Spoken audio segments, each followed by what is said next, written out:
Erika talks K-dramas, C-dramas, T-dramas, HK-dramas.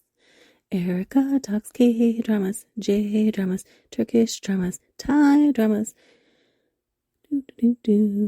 Erika talks Egyptian dramas, Indian dramas, telenovelas, but mostly K-dramas. Hey everybody. So I just finished Goodbye Earth, which premiered on Netflix on April 26th. And so I thought I would talk about that while my thoughts are fresh. And I just had a discussion about it with my friend Jill from Chicago because she also watched it and finished it today. And so we had a lot of thoughts. I was following the comments on Reddit. So there's a lot to talk about. It's a dystopian, futuristic, sort of futuristic show. It's not as sci-fi as I anticipated. And as we'll discuss, there was a lot that was changed to make it able to be released, and that may have actually caused issues with the show itself. So let's get into it. As always, this is going to be spoilery, so if you want to watch it, watch the show. It's 12 episodes. They're about 45 minutes to an hour long each. And go ahead and watch it. Even if you have difficulty, the first couple episodes were really rough. And then starting in episode 3 and then particularly in episode 4, it gets easier to watch because they aren't doing as many flashbacks or flash forwards or... Yeah, there was a lot of jumping around in the first couple episodes. It was really rough. I just wanted to note, as with most Korean media that I seem to cover, there is talk about human trafficking. There's also talk about suicide, just so you're warned before we start getting into the episodes. The show is called Jongmari Babo in Korean. It is an adaptation of a Japanese novel called Shumatsu no Furu by Kotoru Isaka. And my understanding is that it is not yet translated to English. I believe the original Japanese title is a direct translation of the Korean title, which is Fool at the End of the World. Of course, in English, they changed the title to Goodbye Earth. One of the things that was nice, in my opinion, was that each episode had a title, although when they displayed it on screen varied. The length that it was displayed varied. And also, they seemed to use at least 2 different fonts. One was a sort of a handwritten font, and one was a more clean, not like a typewriter or a computer, but it was, a formal type font. I think it was only those 2. And I was wondering, as I was watching, if there was a reason behind when they chose which font to use. Didn't figure that out. I don't know that I'm going to rewatch the show anytime soon. I did rewatch parts to try to find the titles of the episodes because I wanted to write that down. For the very last episode, I was not able to find when it was displayed. I didn't go through the whole episode a second time, but I did go through the beginning several times and did not find it. So that was kind of irritating. So there wasn't a consistency about that. Also, not where it was displayed on the screen. That wasn't consistent. It was very rough. The big issue behind the delay of the release of this show was that Yoo In, who was supposed to play the main character, the focus of the series, was arrested for drug use in Korea, and that's a very serious offense in Korea. And I believe he has gone to court. I don't know exactly what status it's at. It was a huge scandal, is a huge scandal. And as you may or may not know, when something like this happens with an actor or actress, they have to stop releasing, stop working. Usually they go into reflection. Their punishment legally is kind of separate from that as to whether the public will eventually accept them back. So with the severity of his case, it's a little unclear what will happen with him in the future. He was removed from another TV series where he was the lead. He was not brought in for the second season. That was Hellbound because of this arrest. So I think they had already finished filming Goodbye Earth by the time this happened. And there are also some other movies that he's in that I don't think have been released yet. And so it's a little bit iffy what will happen with those other things, as far as I know.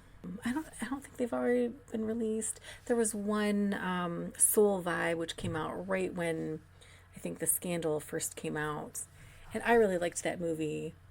I don't know if it was affected by The Scandal, but I don't know how many other titles there are. One thing that was evident from the Reddit thread was that his fans were very, very upset by him being edited out of Goodbye Earth. And he still has a lot of screen time, but what ends up happening is you've got this character, Ha Yun-sung, who is a scientist. We see very little of him in the first few episodes. Well, not very, I mean, you get something, but you're like, what's going on with this guy? So he was working in a lab, he was being chased down. The lab animals were going nuts because of, the people outside that were banging, and so we don't know. He disappears after that for a little bit. And then all of a sudden he shows up in Korea again. Like, I guess that was, well, I don't know I don't think that lab scene took place in Korea.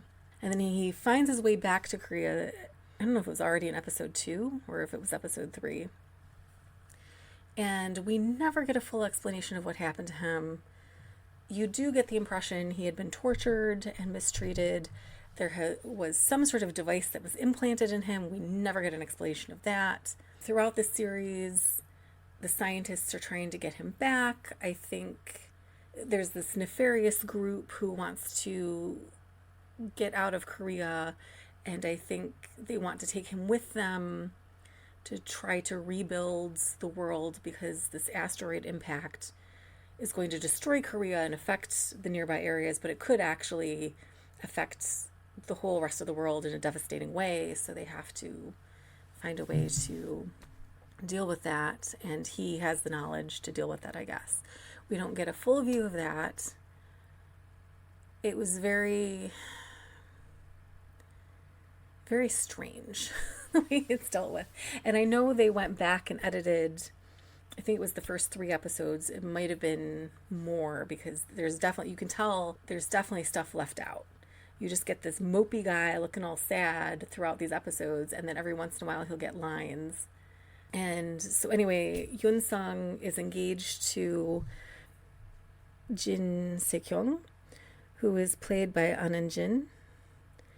And An Eun-jin, I've seen her in Strangers from Hell. I loved that series. I do want to rewatch that and talk about that at some point. And she was in a bunch of things that I want to see, but I haven't seen yet. So we'll probably talk about her more in the future. Anyway, so Jin Se-kyung is a school teacher, and she's engaged to Yun-sung. They are friends with this soldier woman named Kang Ina, and they are also friends with the assistant priest, Woo Sung-jae. And their friendship is really nice. I don't think it was fully developed because probably there was stuff cut out. So you get views of it. There's a lot of flashbacks, and it's not a consistent flashback to the same period. Like all of a sudden in episode 10, I think it is, there's a flashback to 900 days before the asteroid hits. And it's Se-kyung and Yun-sung with their grandmothers, and they're getting along so great, and it's so wonderful.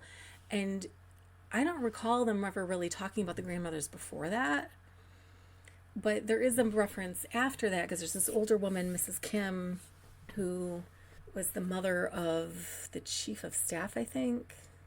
I think that's who her son was. I don't know. And she ends up staying behind, and because of what happens, she gets dementia. And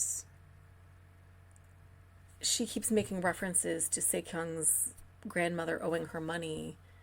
And I don't believe there was any reference before that flashback to the grandmothers dealing with this older woman at all. Not that I recall.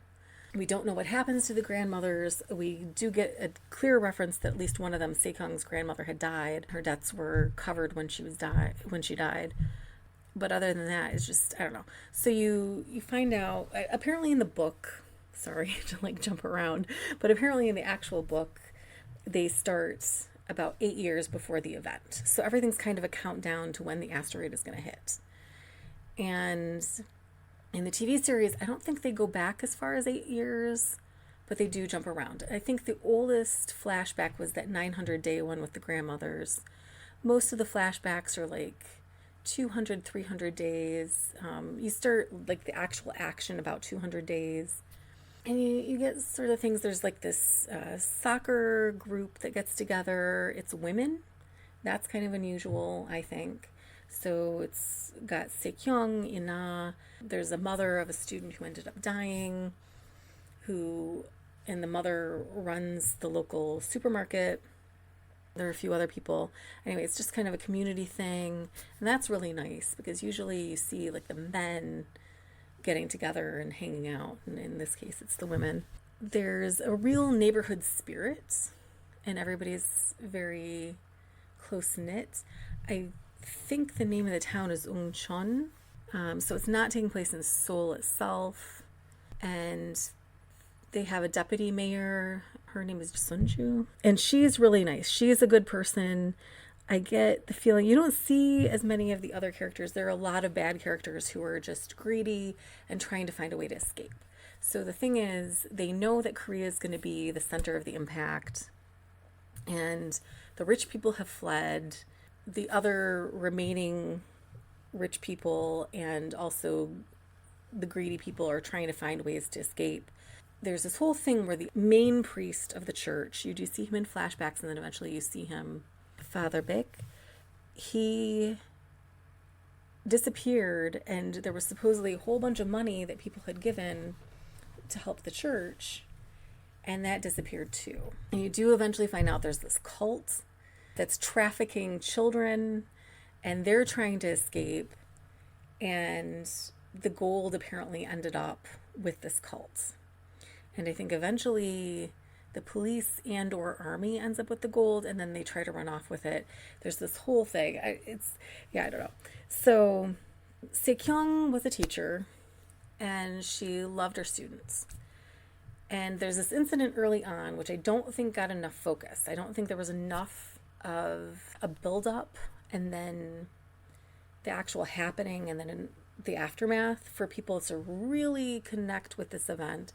So her class ended up basically getting kidnapped. And nobody knew what happened to these kids. And from my understanding of what they said, these kids were eventually found. It sounded to me like they had been put in a container. The traffickers had intended to do something with them, and for whatever reason, they didn't end up doing anything. And my impression was that these kids suffocated to death and died horribly. We've had incidents like that in real life, so maybe I'm projecting, but I do believe that is exactly what happened. They were definitely kidnapped and died. All of Sekyung's class, and possibly some other students, I'm not sure, there were a lot of shoes, because their shoes and clothing were left behind. Only 3 of her students survived, because they were not kidnapped. And these 3 students happened to be best friends. Their other best friend, Minho, was the son of the supermarket owner, and he was killed in the incident.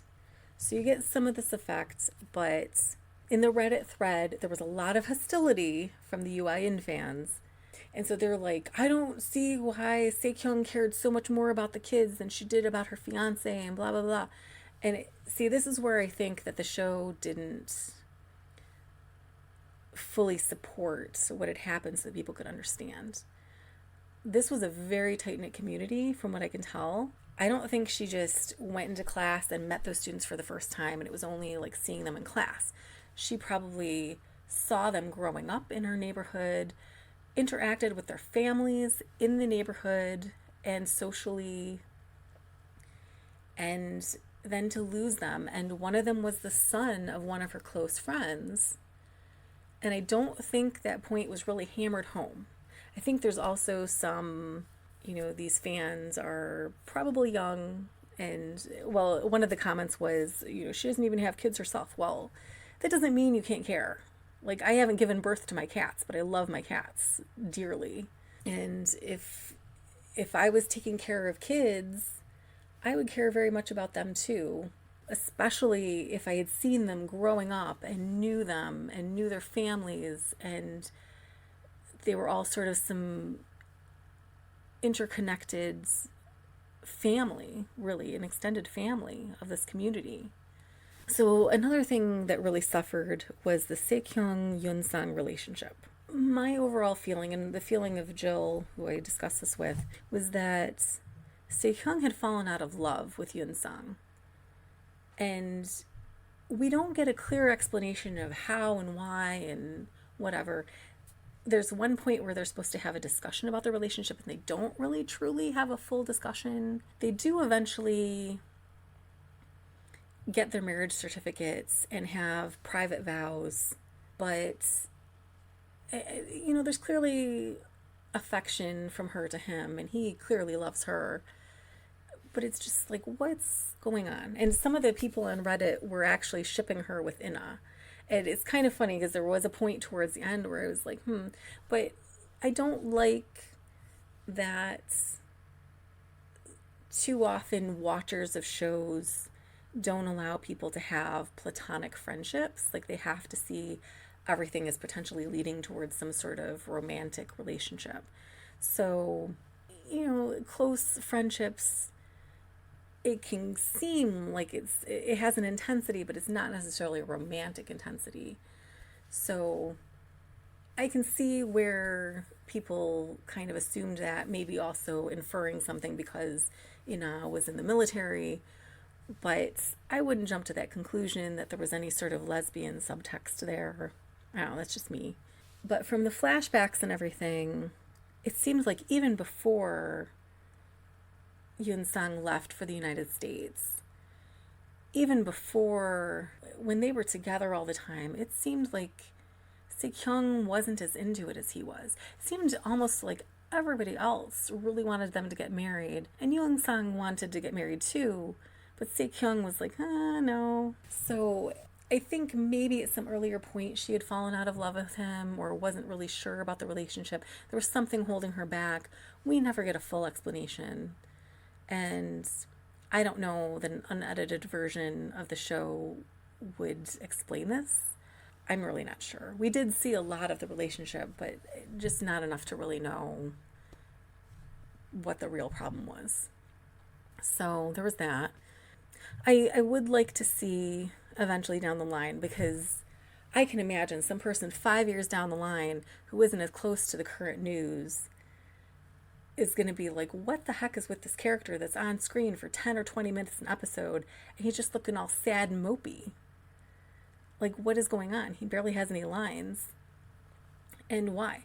So I'm wondering how much they actually edited out, because as I said, Yuayin is on screen for good portions of many of these episodes. So, and we don't get full explanations about the lab or this, the science or anything. This really does end up being about the people. It's kind of a melodrama about the end of the world. And some of the stuff that they have these people doing doesn't actually make sense to me. So there's this one point towards the end, there's this elderly couple, they're really sweet, you see them throughout. All of a sudden I think it's episode 11, it might have even been episode 12, they decided, there was only like a couple weeks left, maybe a month left before the end of the world. They decided they were going to starve themselves to death together. And they prepared this note in their living room and had everything organized so that people could just come and take whatever they wanted. And I'm like, you're going to really, like, starvation takes a really long time. This was a very bad plan. So almost immediately the wife gets hungry and they give up because she doesn't really want to do that. And I'm like, I don't understand. Like, why would you do that? Because it's a long suffering death that you're planning. And it might not even happen by the time the asteroid hit. Even if it's only 2 weeks out, you might still not die. Oh my goodness. Anyway, depending. They would have to have a liquid or something, but still. It was just kind of weird. Like, why would they decide to do that? For me, since Korea was going to be the center of the impact, I would have just kept living my life, try to do things that I wanted to do before the end, finish books, re-listen to music, rewatch my favorite movies, go see people I hadn't seen in a while, whatever. But I would not just try to find a way to die, which is long and involved, and it just was weird. But I can understand, people were very stressed out and probably had a lot of anxiety, but they knew exactly when this end was going to come. So you know how much time you have left, and you can plan it out to spend the time as much as you can. There was this one story about this family. It was a man and his wife and their daughter, and the daughter, I can't remember her name, it might come to me. She had very long hair, and she was very resistant. So he was trying to get them out. They had all prepared to leave Korea, and then the rules had changed or something, and so they got denied exit, and so they had to come back home. And the father, I called him the mullet father, he was very dirty. He was abusive, and you find out this mullet father was videotaped secretly in bed with a sex worker, and I believe the inference was that she was actually a teenager.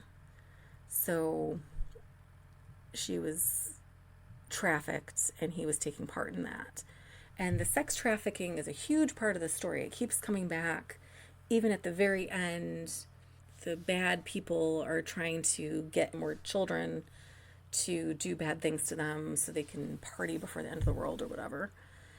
And it is horrible. It's really, this guy, and it was funny because there was a lot of discussion of how none of these parents cared where any of their kids were. They weren't paying any attention. Even though there's this sex trafficking going on, there were real worries about the kids being kidnapped. These kids would be out doing all kinds of stuff all day and all night, and their parents had no ideas where they were. Then towards the very end, that mullet father, at the beginning they were refused their opportunity to exit. He was then trying to get in with the cult to get out, and the cults absolutely spurned him. They were like, they wanted nothing to do with him. So he was really devastated. And then this whole thing where the cults and the chief of staff and a whole bunch of bad people went on this plane, and the plane, you don't see what ends up happening, but the plane ends up falling into the ocean and everybody dies. So most of the bad people die there, and that's actually kind of satisfactory. It's kind of funny because Father Bick, who we find out is actually still alive, and he was with the cult and dealing with the chief of staff and whatnot, he had planned to be on that plane. The adult friend group were able to delay him getting to the plane, so he missed it, so he was devastated, but then everybody ended up dying. I don't even know if he was aware, like he had already gone into shock. I don't know if he realized what had happened, or if that caused further shock, that he would have died if he had gone on that plane. So he was still alive. He was in shock for a little while. Everybody found out how awful he was and didn't want him to run the church anymore. Anyway, so back to the mullet father. The mullet father had, so his second plan to escape was foiled. And so then towards the end, he tries to gamble and do this other stuff. And I think he gets a loan, and he's not able to pay it. And so he makes this agreement with this awful guy that gives up the rights to his own body and his daughter's body. So he sells his daughter, basically. And then he's at home. No, was he at home? I think he was. And the wife, and he was fighting with the wife because he was trying to find out where the daughter was. And those men from, the trafficking place come bursting in, and they're looking for the daughter. And that's when the wife finds out what he had done. So she basically kicks him out. Luckily, the daughter wasn't there. Then you see the father climbs up on this building and jumps down and kills himself. And a couple of the comments were, well, if there was any discussion about who was the worst parent, he clearly was. And that's true. He clearly was. Yeah, I don't know. And people think that he was looking for the easy way out, but it's like, I don't know. I don't think he was really looking for the easy way out to avoid what he had done to his daughter. I think he still did not care because that agreement was also about his body. And if you know anything from watching Korean stuff, they will take body parts from adults and they will make it painful. And I think he was afraid of suffering. And so he was looking to avoid that for himself. He was still hoping that he could find his daughter. He couldn't find his daughter, and so he gave up. So that's what I think was happening. So even until the very end, I think he was awful. I don't think he really had any regrets about his daughter. He didn't see his daughter as a person, her own person. He was just disgusting. Anyway, great acting job by that actor. I'd seen him in many other K-dramas. A lot of the actors and actresses I did not recognize, but he was one of the few that I did. Him and the supermarket owner I knew from other things. Now let's see, what other topics were there? Oh, so with the cults, when you find out about the cults, there's this girl who turns out to be a neighbor, Chae-young-ji, and she's a neighbor of Sekyung. And she is found hiding by Ina somewhere, and she's found with a cat. And she's taken to the health center where Sekyung is working. And Sekyung interviews her to find out. And so there's this recurring theme that Sekyung comes across from many of the people, many of the girls that they've recovered.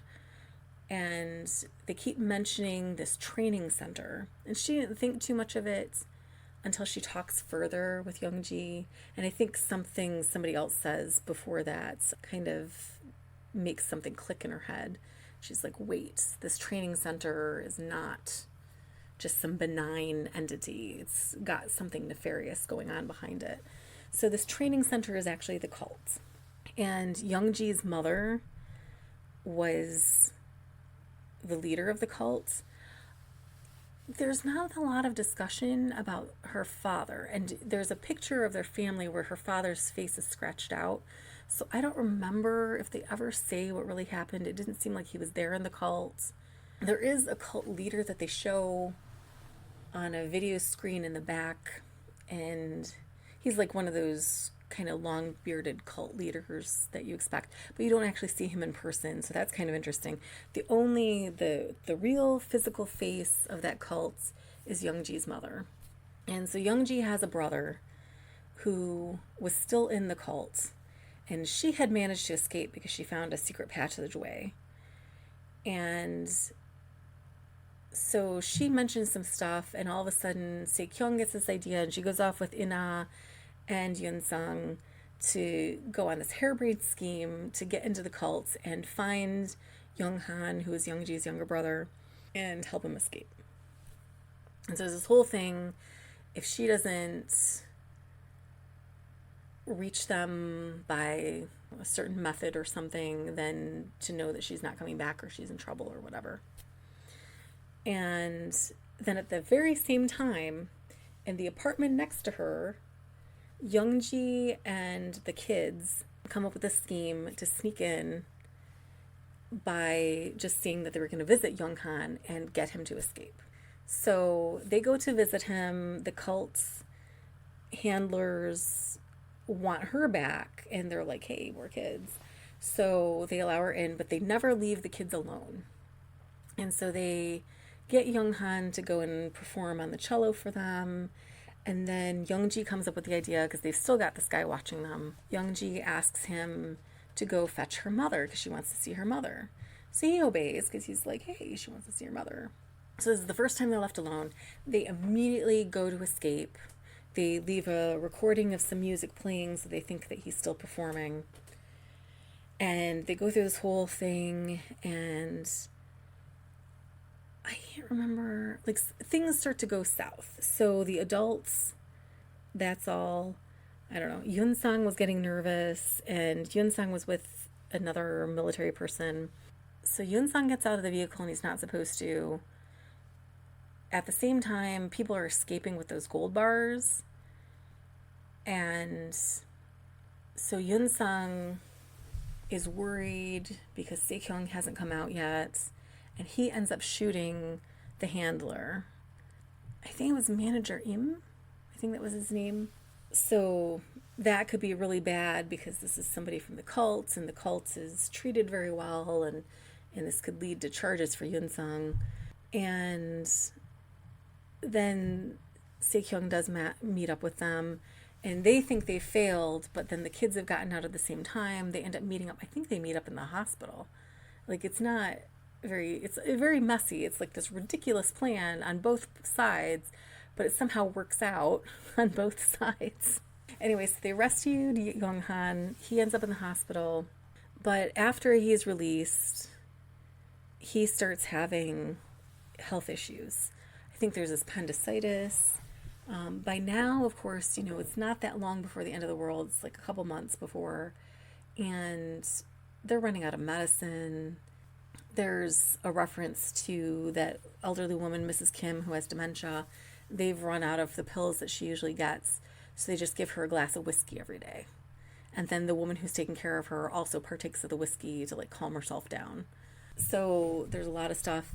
Eventually Young-han does die. It's kind of terrible, but I think it was a necessary thing because you kind of see how things are getting worse. I mean, they keep mentioning they're running out of food, they have to ration stuff and everything, but then they've got tons of food that they keep finding. It turned out that Mrs. Kim had been hoarding tons of rice and other stuff. And so when her son dies, she and her grandson is the secret informant for the nun who's part of this resistance network, sort of, in a way. Not really a network, but I guess it was just the two of them. And so they are able to share this food. There's kind of a community thing. There's a community kitchen, sort of. And as time counts down, you see how people are continuing on with their lives. Yunsung comes up with this project that people can record their lives, and it's going to be uploaded so that it's a record of what they were like. And he was telling one of the kids this could end up in a museum someday. And I can see how that would, even if, there wasn't this catastrophic event going to happen, recording people's daily lives and their histories is a fascinating project for anybody in the future to see. I mean, even our lives as they were in the 80s and 90s are completely different from lives in the 2010s and the 2020s. So I can see where that would be very useful. Yeah, I don't know. It was a kind of messy thing. It ends with Sekyung is going to go last minute. So even though the world is about to end for them, the traffickers are still partying it up, abusing kids, doing horrible things. And so Sekyung takes a couple guns and goes to shoot them up. And at the same time, Yunsung, he's all sad and mopey again in the apartment, but he's got this backpack full of Molotov cocktails, and he goes bike riding somewhere, and I don't think it's entirely clear where exactly he's heading to. Is he going to help Sekyung? Is he going to use the cocktails on this research institute? What was he going to do? I don't know. So they've got this whole thing where they just kind of show the people in kind of unrealistic moments to kind of say goodbye to their characters. And I don't know. It wasn't an entirely satisfactory ending. I don't think I'm interested enough to read the book when it is eventually translated, but it might explain some of the stuff. I do think I would eventually like to see an unedited version of the show. I don't think it would fix all the issues that are with the show, but, dystopian and sci-fi, futuristic, cataclysmic shows and movies quite often have issues. I don't think there's a single one that's perfect. So I'm not as down on this show as I think some other people were. And it was very interesting. I don't know that I would really recommend it to people. I gave it a 7 out of 10 because story-wise, I mean, there are a lot of stories where I'm like, I can't remember anything about the characters. I can't remember anything about the story. And the beginning and the end were unsatisfactory. But for this one, I remember a lot about the characters. I liked some of the interactions they had. I think there were some things that they just didn't bring all the way home story wise. I'm not sure where they were going. I wish there was more of a discourse about the show itself, but I think unfortunately, because of the UIN issue, the discussion on Reddit, I think once you've got this negative vibe, it just kind of focuses on that, and people weren't willing to continue when they had difficulty with the first couple episodes, so they quit the show. So unfortunately, there weren't enough people to really have a full discussion on this. And that makes me sad. And I don't know that it would really be worth me writing a post to try to create such discourse. Maybe I should. I don't know. Anyway, that was Goodbye Earth, Jongmari Pabo. And yeah, so it was interesting at least.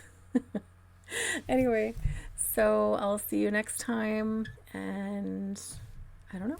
I don't know what I'll cover because this episode is being recorded out of order from other things. So we'll see. Talk to you later. You can email me at erikatalksdramas@gmail.com. That's erikatalksdramas@gmail.com. You can also look at my YouTube channel, which is Erika Talks Dramas, and I'm on Instagram at Erika Talks Dramas. So, as I mentioned towards the beginning of the episode, Goodbye Earth was released on Netflix on April 26, 2024. And it was so long ago, and when I recorded it, I thought I was going to release it almost immediately. I didn't even mention the year. So anyway, it was 2024, which currently is a year and a half ago from now. I recorded this episode on May 8th, 2024. So there's been developments. UIN was sentenced to prison. He served time and then was released because an appellate court gave him a suspended sentence, which is basically probation. So he did serve some prison time. He's out now. And so this episode was just kind of sitting around on my hard drive, and recent events caused me to think about it and dust it off and decide to publish it. So in the last couple days, it's now December 7th, 2025. The actor Cho Jin-young, who is not involved with Goodbye Earth at all, he was accused by a tabloid. They did an expose about how when he was a teenager, he was involved in some things like car theft, and there was something involving rape or sexual assault, but he vigorously denies any involvement in that. I think he was not actually charged with that, but he was charged with the stolen cars and stuff like that. But this was when he was a juvenile, and these court records, from my understanding, should have been sealed. And he was actually sentenced to a juvenile detention center. So he served his time. And that was, wait for it, more than 30 years ago. He is now 49 years old. And this was before he was the age of 19. We should not even know anything about this. There are accusations, and this pops up often, that a scandal about an actor or a singer will be produced to distract the people from a political event or scandal. And I don't even know if that's true, because I suppose it's possible. Anyway, he also, as an adult, when he was beginning in his career, so I'm guessing early 20s, maybe mid 20s, he, I think, had a drunk driving charge, maybe. I think that's what it was. And also he was charged with assaulting somebody that he worked with when he was in a theater troupe. Now, again, this would be still like more than 20 years ago. And maybe he had trouble adjusting to an upstanding normal life. I don't know. But, we also don't know anything around the charge of the assaulting somebody he was working with. And I hate to be the one, but you really kind of have to know the details to really know. I mean, also recently, actress and singer Nana was at home with her mother, and somebody broke into their house and was trying to rob them. And to defend themselves, they ended up injuring that guy. They got injured themselves. And this thief who broke into their home is suing them for hurting him. So I think anytime there's an assault charge, you really have to look at all the surrounding details. And I don't know that we'll ever get the surrounding details. Anyway, Cho Jin-young announced that he is stopping all work effective immediately. Everybody's reporting that as him retiring. I'm not sure if it's really a retirement or if he's just going to go into a reflection period. But this is really aggravating because this is the thing that keeps popping up more and more, where people have actually been punished for something and somebody will dig it up later for some random reason and they never get to move on from that. And it quite often ruins their career forever. And honestly, can't expect everybody to have pristine, clean lives from the moment they are born till the moment they die. We make mistakes. We do things differently from each other. We make decisions differently from each other. We learn at different paces. We slip up. We aren't perfect. And I do not like that this guy is basically having to end his career for something he was punished for over 30 years ago. And yeah, I am upset because I just turned 50. So he is practically the same age as me. And I'm flabbergasted. Anyway, so I have been working on a tribute episode for Lee Seung-kyun. You may know him from Parasite. He was the rich father on Parasite. He passed away almost 2 years ago, so I'm hoping to have this episode ready finally. I've been working on it since I think the January after he passed. And I finally have together the titles that I think are very exemplary for his career that I would want to talk about. And it just so happens that this movie, A Hard Day, that Lee Seung-kyun was in, also starred Cho Jin-young. And it's just, I don't want to talk about Cho Jin-young's issues during the Lee Seung-kyun episode because I want to focus on him, and I don't really want to focus on the entire controversy involving him and how he ended up passing away. But I do feel like it's something that should be mentioned. So, watch A Hard Day. I can't remember what streaming service I saw it on, but I think it was on Canopy. So if you have a library card, see if you have access to Canopy and see if your library has that movie. And it was a very good movie and I very much enjoyed it. And it's really shocking to me that both of these actors one is gone from this world entirely and the other has very abruptly entered retirement because something that he did decades ago. And okay, it wasn't just one incident, but still, I don't know. It's very upsetting to me. And I think this is a topic that's going to reoccur because I'm going to be talking about a lot of things where a lot of the stars are involved in scandals, and it seems daily, weekly, people are digging up stuff on these people. And I don't know. I'm also doing a Supernatural rewatch. Sorry, it's out of left field, but I'm doing a Supernatural rewatch, and that's 15 seasons long. And a lot of this story, a lot of the story is about how they make mistakes and they get angry with each other and they feel betrayed by each other, and they're not perfect. They don't just, say I'm sorry and then live perfectly the rest of their lives. They hit road bumps all along the way. So maybe I'm more sensitive to that because that's a very heavy theme in that show.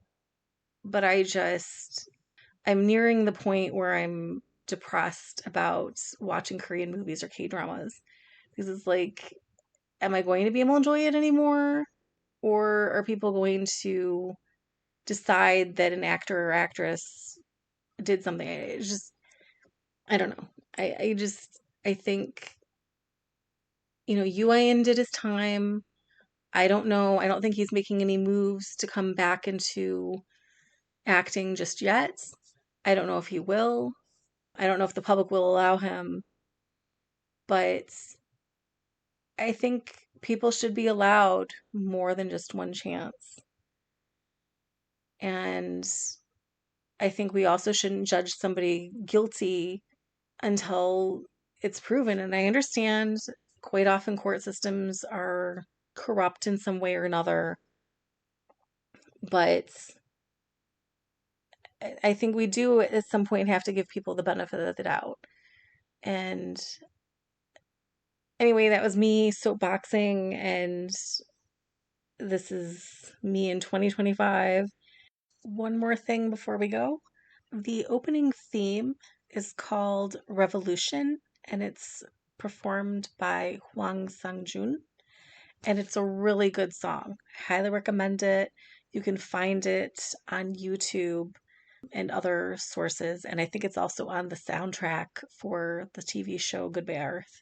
So check it out. It's really good to listen to. It's very evocative of the show. All right. Peace out. Erika talks K-dramas, C-dramas, T-dramas, HK-dramas. Erika talks K-dramas, J-dramas, Turkish dramas, Thai dramas, but mostly K-dramas. Erika talks Egyptian dramas, Indian dramas, telenovelas, but mostly K-dramas. Do do do.